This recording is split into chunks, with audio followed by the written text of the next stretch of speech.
সুরধনে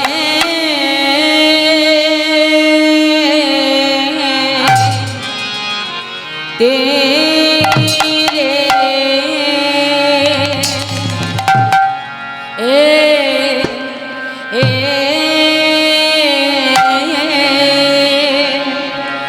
ও হে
আজ সহচর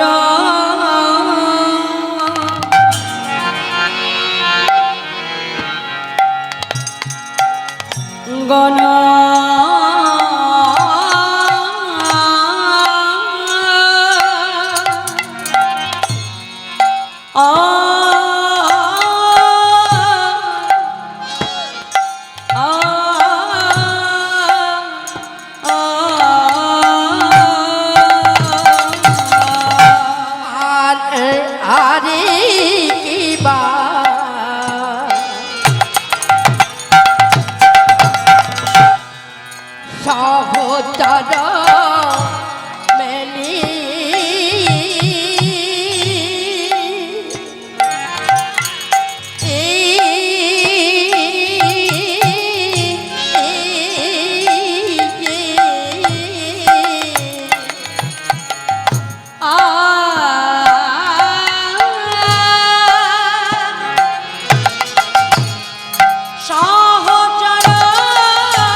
আজ আনন্দে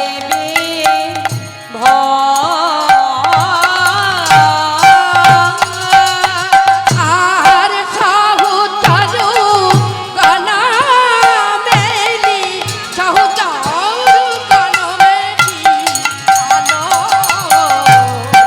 আনন্দে আজ আনন্দ ধরে না আনন্দ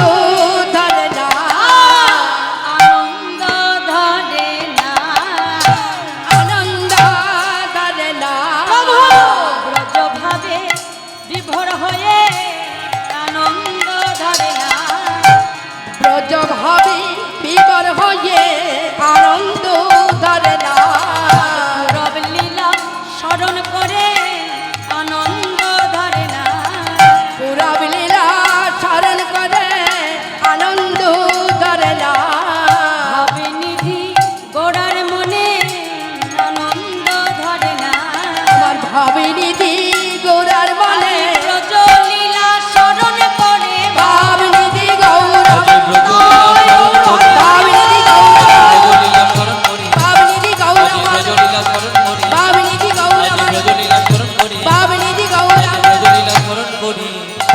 আনন্দ ধরে না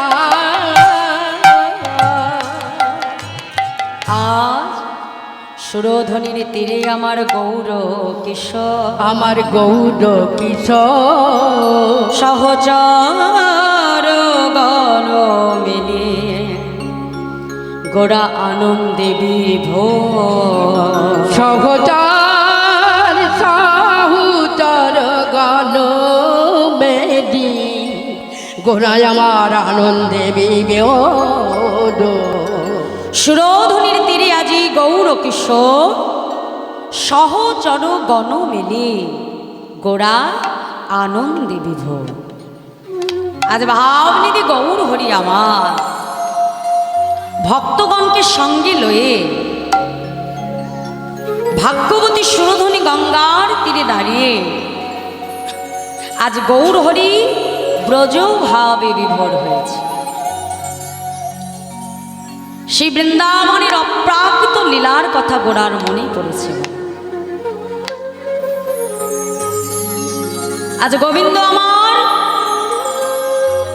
সেই গোবিন্দের গোষ্ঠ লীলার কথা যখন গৌর হরির স্মরণ হল গৌর হরি তার সহচরগণকে সঙ্গে লয়ে সেই পুরব লীলা আমার গৌর হরি প্রকাশ করতে আরম্ভ করল শাস্ত্রে বলছে বাবা রাধা কৃষ্ণ এক আত্মা দুই দেহ ধরি অনন্য বিলাসয় রস আস্বাদন করি এবে দুই দেহই আমার চৈতন্য গোসা রাধার ভাবরস আস্বাদিতে দহু বলেই না কোঠা। আজ যে রাধা গোবিন্দের এই মধুর মধুর লীলা কথা আমরা শুনতে পাচ্ছি না, আর যদি আমার মহাপ্রভু না থাকতো তাহলে আমরা কোথায় পেতাম, আর কথা থেকেই বা জানতাম না।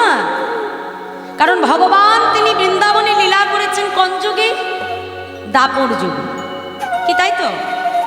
তাহলে আমরা কলির জীব সেই লীলা জানছি কেমন করে? সেই দাপরের লীলা না মহাপ্রভু কৃপা করে জানিয়েছেন বলে আমরা কলির জীব জানতে পারছি। প্রভু কৃপা করে প্রেম ধন দান করেছে বলে আমরা জানতে পারছি। এই জন্যই বলেছি, যদি গৌণ না হইতো কেমনে হইতো, কেমনে ধরিতাম দে শ্রী রাধার মহিমা, প্রেম রস সীমা জগতে জানা তো কি। তাহলে গৌর হরি না থাকলে বাবা রাধা গোবিন্দের এই মধুর মধুর লীলা কথা আমরা সাধন করতে পারতাম না। তাই বৈষ্ণব মহাজন পদাবলিতে কলম দিয়ে বলছে, সুরধনের তীরে আজি গৌর কিশোর সহচর গণ মিলি গোড়া আমার আনন্দে বিভোর। সহচরগণকে সঙ্গে লয়ে গৌর হরি ব্রজভাবে বিভোর হয়ে সেই পরব লীলা আমার গৌর হরি প্রকাশ করছে। তাই আজ বৈষ্ণব মহাজন তিনি পদাবলিতে কলম রাখছেন, কি বলছে? দেখো দেখো আজ খেলায় নদ খেলা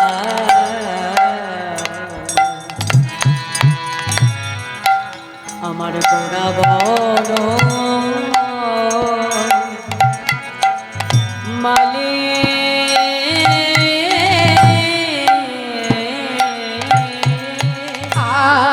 হরে হরে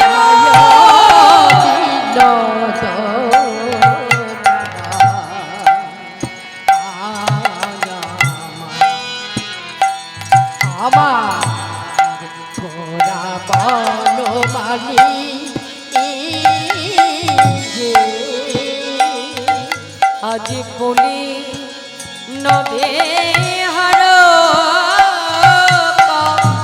আজ বলি নবিহার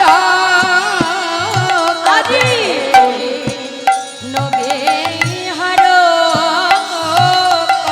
আজি বলি নবী হর করে ভক্ত দলি গো আর বলি নবিহার করে ভগত মণ্ডলী। আজ বলে নবে হর লয়ে ভক্ত দলি গো আজ বলি নবিহার করে ভগত মণ্ডলী। হয়েছে বনমালী বনমালী হয়েছে বনমালী কইছে বনমালী জীব পুষ্পের লয়ে ডালি হয়েছে বনমালী। হরে হরে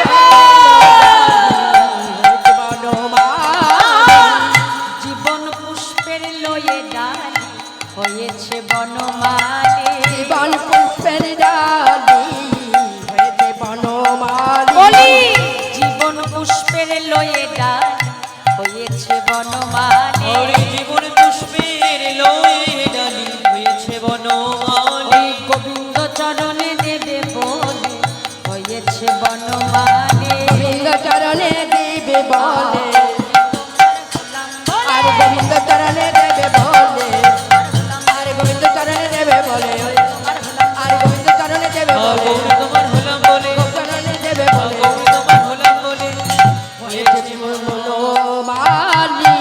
আজ বলে নবে হাজ করে ভগত মণ্ডলী।